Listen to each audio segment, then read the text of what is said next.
welcome to the AniMonday podcast. My name is Colin Hemphill. And I'm Kayla Hemphill. On our show, we roll the virtual dice each week and must watch a randomly selected anime title. Thanks for joining us. Hi. Last week, we hit the random button on Crunchyroll, and the anime that we rolled is called Super Robot Wars Original Generation. Super Robot Wars is a series of tactical RPG video games that were produced by a company called Banpresto under Bandai Namco. They started as a spin-off of this weird video game series called Kompati Hero, which is a crossover of Ultraman, Kamen Rider, and Gundam. There's a lot going on here. The series Super Robot Wars is itself a crossover featuring original characters, but lots of other characters throughout the mech genre, from shows such as Gundam, Getter Robo, Grindizer, Go Shogun, Full Metal Panic, Voltron, Gurren Lagann, Zoids, and Evangelion. There are really dozens of these. There's a lot of games in this series, so I only read a few. There are even characters from totally unrelated genres. So characters from Cran Shin-chan, Sergeant Frog, Idolmaster, Little Witch Academia, Mega Man, Godzilla, and Fooly Cooly. What? There is a Super Robot Wars game that has Conti in it, and all of the Fooly Cooly characters. I have a lot of questions, but we'll save that. Okay. Unfortunately, this makes the games a complete licensing nightmare. So almost none of it makes its way over here, especially since there's not as much interest in those kinds of series and mech stuff in general. So Super Robot Wars Original Generation is unique in the fact that it's actually 100% original characters, which is why this is the only game that we got over here. The original game was, believe it or not, on the Game Boy Advance. It's kind of a tactical RPG, but also a lot of visual novel elements, so a lot of story stuff. And it came out in 2002, but the game didn't make it over into the States until 4 years later. Oof. So we're lagging way behind on Super Robot Wars. The anime that we watched is a 3-episode OVA, which stands for Original Video Animation. It takes place after the events of the game. There were 2 games in that series, and this takes place after both of those. But they later released a full-length anime series to cover the events of the games. Although the anime was created in 2005, it didn't make its way over to the States until 2015, 10 years later. Wow. So yeah, I would like to share one unrelated fact that I think you'll enjoy. In some of these games, there will be interactions between 2 different characters. One of them is Amuro Ray, which is a guy from the Gundam series, and Misato Katsuragi from Evangelion. Mm-hmm. Now, the voice actors who played both of those characters played Tuxedo Mask and Usagi, respectively. Yes! So, when their characters interact in Super Robot Wars, they're very flirty with each other for no real reason. Other than as an in-joke about their Sailor Moon characters. That's amazing. So that warms my heart to hear that. There's your Sailor Moon fact for the day. Kayla, would you like to give us a synopsis of the plot? Sure thing. The future is full of large robots that help defend the Earth against alien monsters. As the world prepares to see the latest model of robots intended for this purpose, tragedy strikes, and the robots attack humanity. The ATX team sets out to destroy these robots and discover the intention behind the sudden attack. Will they be victorious, or will humanity be lost forever? One of the first things that I noticed about this series is that there are a whole lot of characters. Yeah, this is definitely an ensemble cast show. Overwhelmingly large number at some points.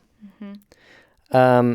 With no knowledge of the video game and kind of how all these characters came to be and what their story is, especially considering this is such a long-running series of games and this is kind of their first time with all original characters, I found it pretty difficult to keep track of everyone.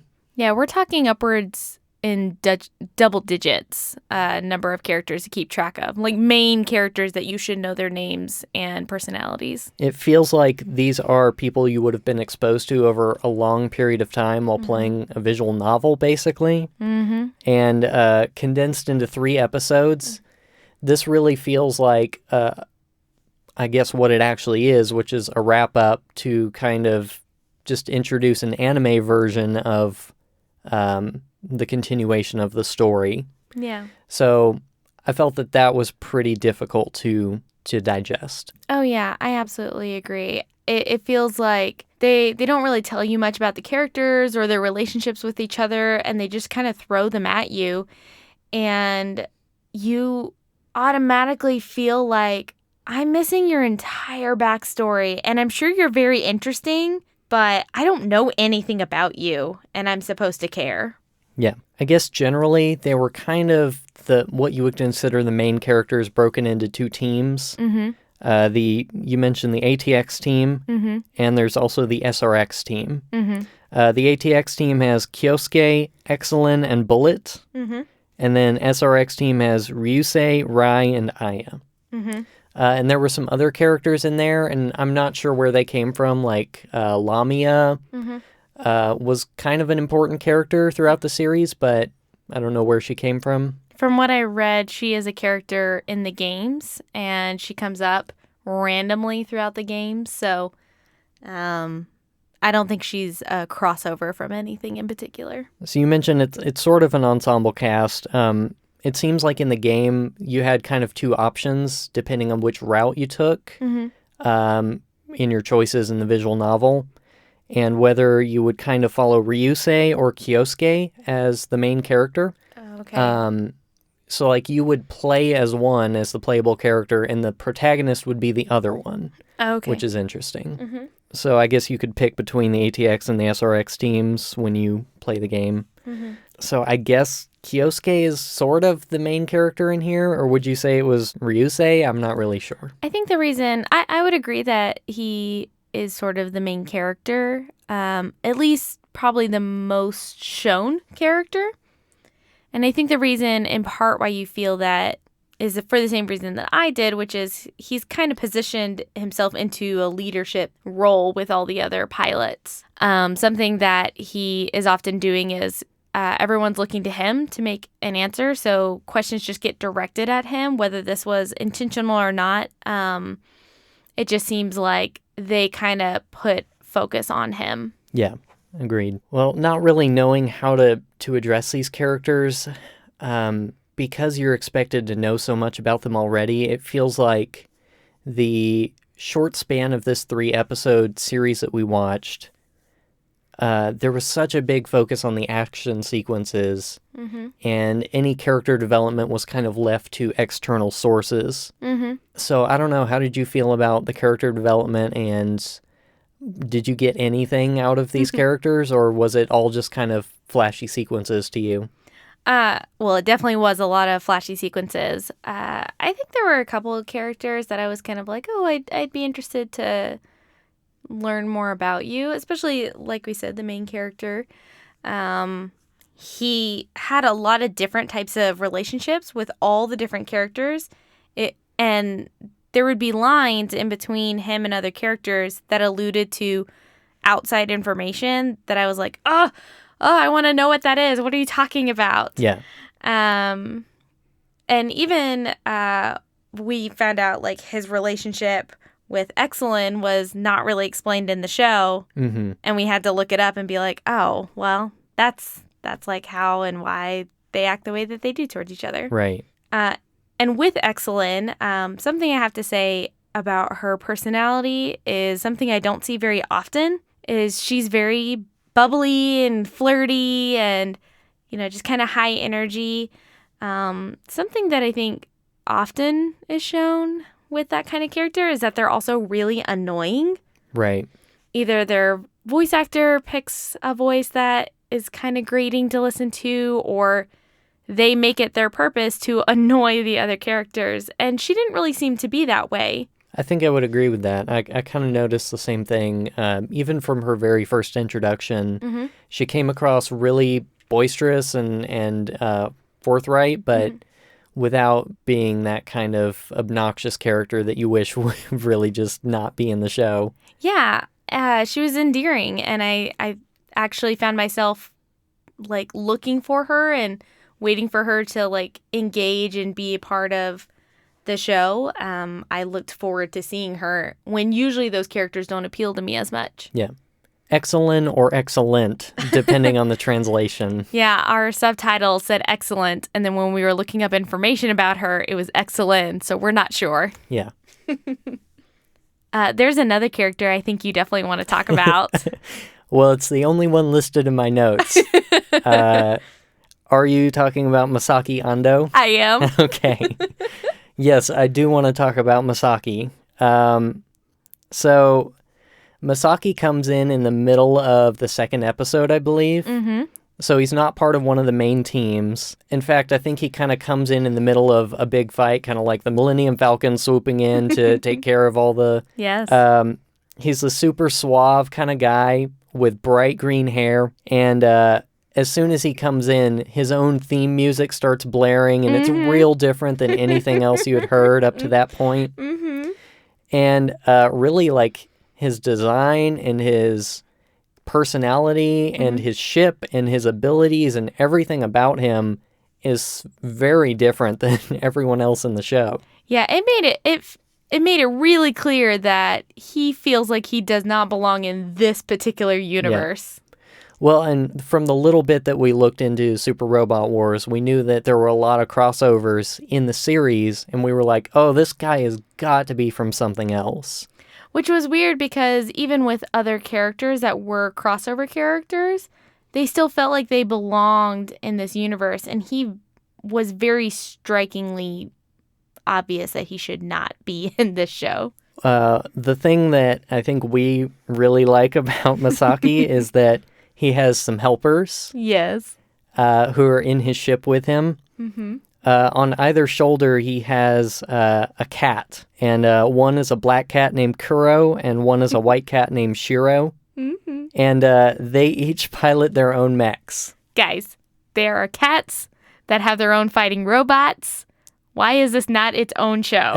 I want a show with cats operating fighting robots. That's all that I want now. The idea, I think, is that he pilots the mech, and then they each have a weapon that kind of detaches from the ship, and they fly those to go shoot the enemies. They also talk. Yeah, they are speaking cats. From what I can read about him, they are considered familiars.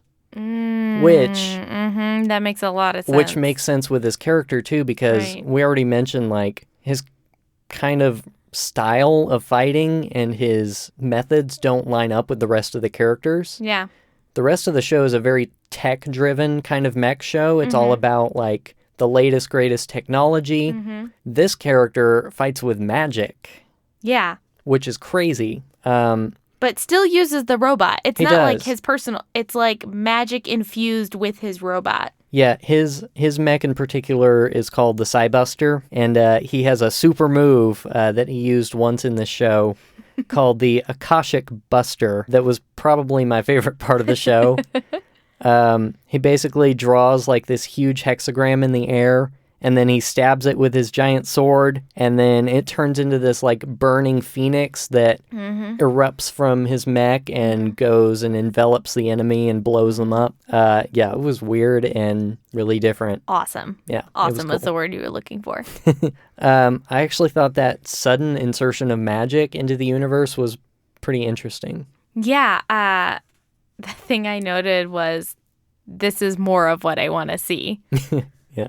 You know, it's sort of like we've talked about with some of the other shows that we've watched that have also done these combinations of different genres. This felt like that same sort of thing, and I love that. And I basically at that point was like, this is all that I want to see. I want to see cats operating fighting robots, and I want to see fighting robots have magic. Yeah, I would watch that a lot. Or both. Cats with magic operating fighting robots. Yeah. Any thoughts on kind of the story and the plot that we've seen? Yeah, I think something we just talked about was this felt super, super rushed. And I know that's because, you know, they're just wrapping up a story that has already taken place. But man, 3 episodes was not long enough. They fly through everything, and it was kind of hard to track it sometimes because there's so many people to follow and because there's so much information about this universe, just even understanding like why are there two different kinds of space stations in this universe? And where are all the alien monsters coming from? And why are they attacking Earth? There's all these questions that I have if you're just going into this show. And so it felt like they could have taken the time to explain some of those things, and that would have worked really well. But they didn't do that. They just kind of threw it at you, assumed you already knew, and carried on. It feels to me like the plot kind of falls between a few kind of generic tropes that you tend to see. Especially in mech sort of genre. You've got the kind of rogue AI sort of plot underpinning the whole thing. You've got the well-meaning mad scientist who comes up with this crazy idea and he thinks he's going to improve the world with it, but it's actually, killing a bunch of people. Kind of the main underpinning plot is that this guy has developed the ODE system, which is basically sort of an AI that relies on human subjects to learn and adapt. And those humans who are placed in the mechs die in the process. Yes. We kind of theorize that this is to make you, like, not feel bad about all of the people getting killed. Like when they have to destroy the robots? Yeah, because they're blowing up robots left and right of these new models, and each one of them has a human in it. Yep. So, like, by the end of the show, you can probably estimate thousands of people have died throughout this whole series. But, of course, the main characters all come out fine, even though they get adapted into the system and somehow they escape the whole thing. I don't know.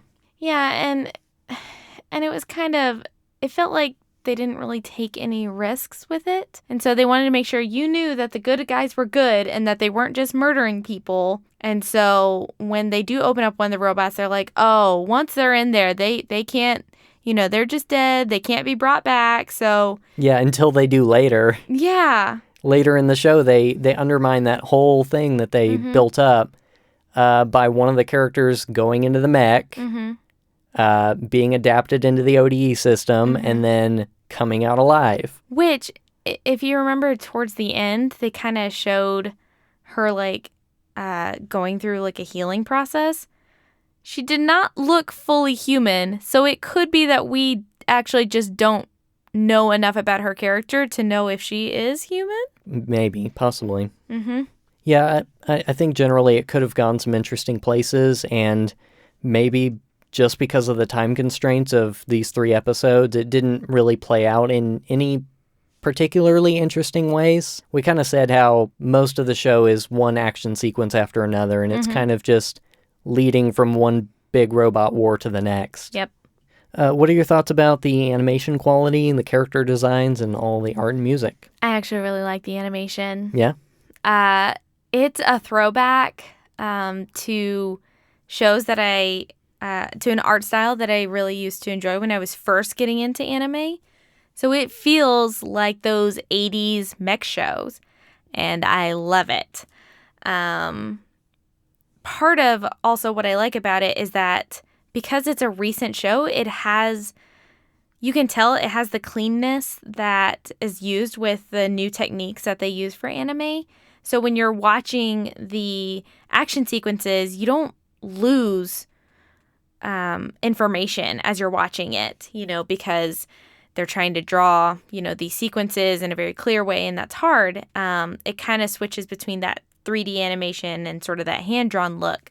And I thought it was done in a really well-done way, and to me it was really enjoyable. So I still got the nostalgic feel that, if you grew up watching something like Gundam, you would definitely feel that from the show, but you get sort of the cleanness of a modern anime. Yeah, these shows are weird to me because this was produced in 2005 and it has all the trappings of an 80s cartoon, like you mentioned, including character designs. Like they looked like they were ripped straight out of an 80s show. Absolutely. All those jackets are amazing. The way the faces are drawn and the way their body proportions are, it's all very reminiscent of that. And the music as well. Yes.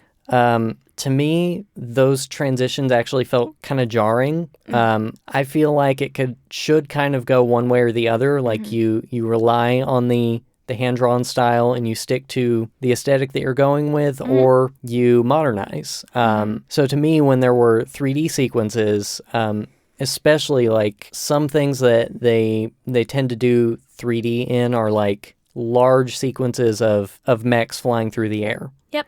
Those aren't always drawn in a way that really feels fluid or realistic in any way. So those scenes particularly felt pretty jarring to me. I don't know. It feels like it breaks the flow to me. Sure. I guess for me, I think of like, I'm not used to encountering robots very much.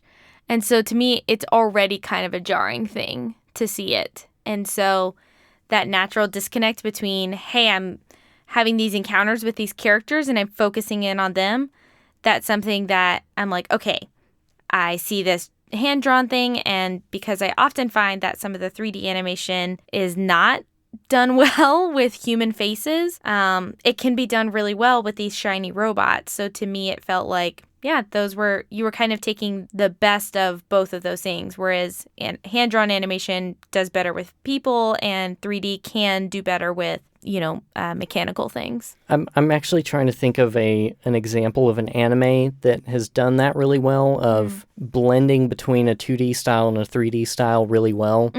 I'm actually having trouble with that because I think it's so rarely done flawlessly. Sure. But the strangest example I can think of is a video game called Guilty Gear Xrd.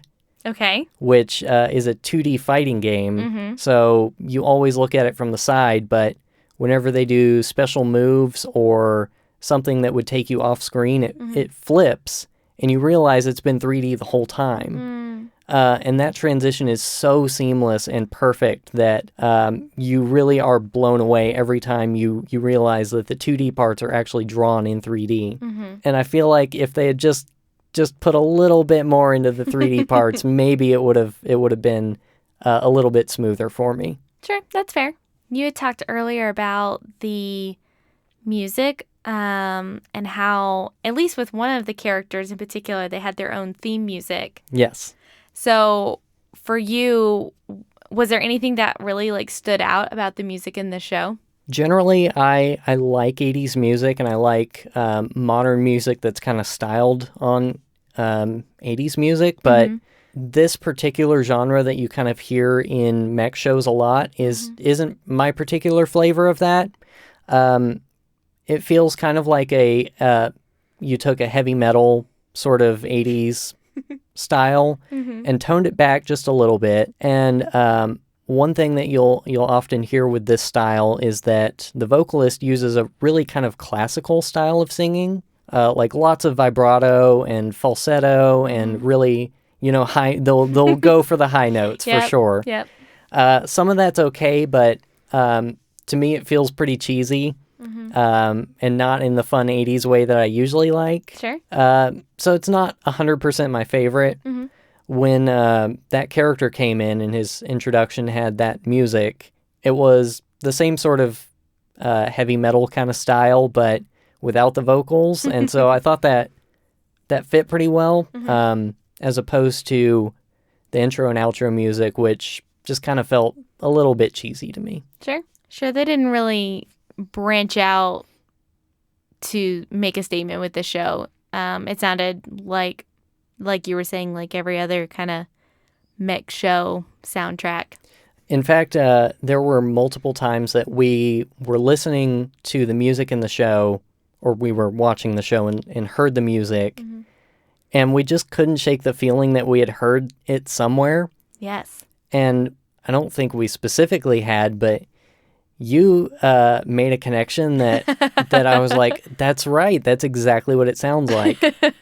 It sounds like the menu music in Super Smash Brothers. Yeah, that's exactly what it was. 100%. It's like that kind of, you're building up to the battle and it's this orchestral kind of rolling score. You heard a lot of that through this show. Yeah. All right. Any general thoughts and likes and dislikes? like we kind of talked about before, it feels like there's a huge chunk of the lore and the character backgrounds and everything that we're missing. And something I have to say about this show is I really think that if they were going to start an anime for this series of, media that's out there, they should not have done it in a 3-episode wrap up to a video game. Yeah, I agree. Overall, it felt really convoluted because of that. Mm-hmm.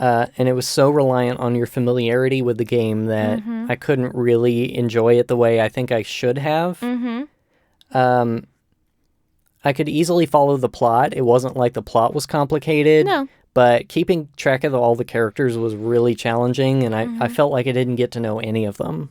Which is a shame because it seems like so many of them could be interesting if I knew their stories. And furthermore, so much of the show was focused on the big robot battles that I definitely couldn't tell what was going on during those, because if I couldn't tell the characters apart, I'm certainly not going to be able to tell the robots apart. Yeah, and it felt like they blasted through this series, and it sort of feels like you have whiplash by the end of it, because it starts off with like, okay, we're going to take care of this thing on Earth and fight these, hordes of robots that are attacking these bases, and then suddenly we're in space at like a space station or planet.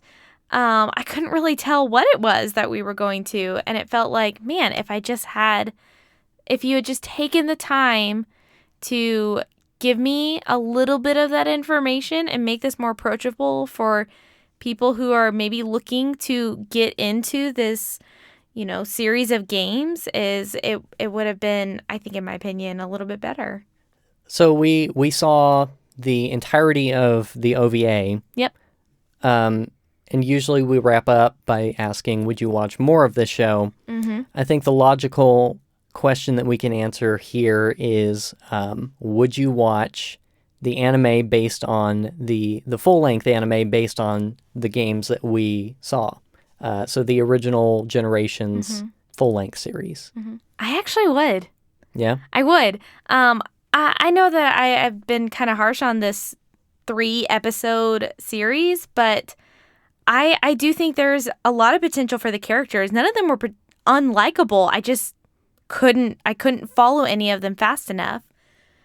I don't have a lot of history with mech shows, so this is something that I think I've been wanting to get a little bit more into. And this was a show that felt approachable to me, of like, I kind of like these characters. Seems like this is not too going into philosophy or some of the weirder shows that are out there. Looking at you. Oh, we'll get there. Yeah. But, You're lucky Evangelion is not on Crunchyroll. Oh. I'd be waiting for the day that we rolled it. It's just hard to swallow. But this show, I feel like, or this series, I feel like I could get behind. Maybe if I just knew more about the characters and more about the universe, I think I could be really interested in this. So, yeah, I think I might watch it. Yeah, I feel like this is kind of the worst introduction to the whole series of games. Absolutely. Not even that it was like bad. It's not a good way to get the ball rolling. No, it's not friendly to new people. Right. My experience with mech is usually that Evangelion is kind of the first thing I saw. Oh, and everything since then has just been like, I don't know about this. It's really just like a lot of exposition, but without all the philosophy and theology and weird garbage going on in the background. So I've had trouble getting into other mech series in general. We have very different approaches Yeah. to that show. Okay, we'll get to this later, Yeah. but Kayla did not see Evangelion in the correct order. So I'm going to say maybe Okay. on this. I kind of feel the same way that, like, if I were to watch the, whatever it is, 24-episode full-length series that actually goes from the beginning of the original generation game 1 to the end, and it has a complete, like, story arc and character developments, I I would be interested to at least see a couple episodes and see how do they approach this. Do they introduce characters in a way that makes sense and feels natural, and if is that something I could get behind? Sure. Because I think they had some good opportunities with the characters and the way they presented, and some of the details in the plot that might have gotten lost in that short span. So what I'm basically saying is if the green hair guy with the cats is in the full-length series, I will probably like it. What if they made an entire show just for him? I would watch that too. Yeah, so anyone listening out there, cats, robots, magic, all good things. Put them together. We'll watch it. Well, I think that about does it for us. Yeah, this was fun. If you want to learn more about our show, you can visit our website at animonday.moe. That's animonday.moe. You can send us questions or comments to our email at podcast@animonday.moe. And you can find us on Facebook and Twitter. Our username is AniMondayCast, and you can find links for that on our website. Thanks to Crunchyroll for the infinite repository of anime that you've provided, and for the random button, which provides those wonderful and wonderfully terrible results. You can follow along each week. We'll have the link to our current title on our website and social media. We recommend using the bundling service called Verve at vrv.co, which gives you access to Crunchyroll, Funimation, and lots of other great video services. Thanks also to C2A for providing the intro and outro music from the Senpai EPs, which you can find on his Bandcamp and other major streaming services. We saw today that he put out a tab book for the original Senpai EP. Yeah, and it looks awesome. Yes, the tab book is actually like full of manga animation, drawings, and stuff in the margins. It's really fun. It's really cute. So he was like doing a demo from the tab book of the song that we used for the intro. So that was fun. You can find links to his music on our website and in our show notes. Are you ready to roll? I think so. We've had a pretty interesting variety of shows lately, so I hope this doesn't blow. All right, random button in 3, 2, 1. Our show for this week is Fafnir Exodus. And the first episode is called Visitor. I have no idea what this is. I have heard of the show, but I can't say that I actually have any clue what it is. Well, all right. It'll be an adventure for all of us. Hey, the title of the first episode is one word in English. I know. That was so much easier. All right. I think that's going to do it for us this week. Thank you all for joining us this week. Yeah, we'll see you next week. We'll see you next week for episode 10. Woo! Yeah. All right. Bye. Bye.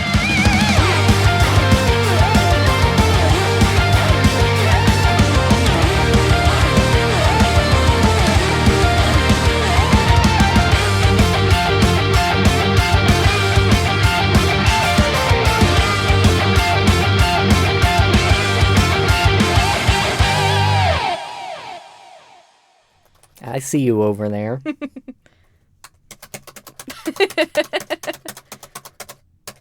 Too loud. Somehow I typed a mew. It's another mech. Is it really? Yep. Yes.